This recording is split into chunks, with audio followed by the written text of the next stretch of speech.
ঘুরতে আসলে মজাই লাগে, প্রচুর পরিমাণে ঘুরতে হবে, নতুন নতুন রাস্তা চিনতে হবে, জানতে হবে, বুঝতে হবে, শিখতে হবে।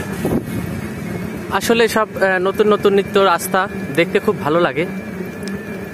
সম্ভবত কয়েকদিনের ভিতর হয়তো এই রাস্তা পিচ দিয়েছে, এজন্য একটু বেশি চকাচকা লাগছে, চকমকো আর কি।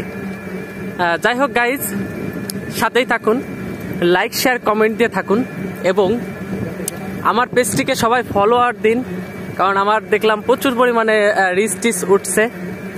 সবাই সাথে থাকবেন। আর আসলে এইসব রাস্তা দেখতে কার কার ভালো লাগে কমেন্টে জানাবেন। রাস্তা আসলে অভাবনীয়, কল্পনীয় রাস্তা, অনেক সুন্দর, খুব ভালো লাগলো। রাস্তাটা আসলে দীঘা থেকে নাগরিপাড়া যে রাস্তা, লোকেশন বলে দিলাম, এই রাস্তাটা আসবেন সময় পেলেই। খাল পাশেই, এর পাশেই খাল আছে, খুব সুন্দর একটা রাস্তা।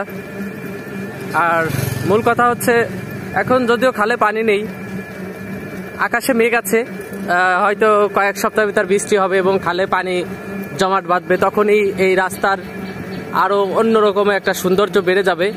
কারণ এত সুন্দর একটা রাস্তার পাশে স্রোতময়ভাবে বয়ে চলবে এই একাবাঁকা খাল।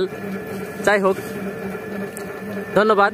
মাগুরা জেলা থেকে, মোহাম্মদপুর উপজেলা থেকে দীঘা ইউনিয়নের এই রাস্তা ভিডিও করলাম আমি, আলামিন, মোহাম্মদপুর, মাগুরা। ধন্যবাদ সকলকে।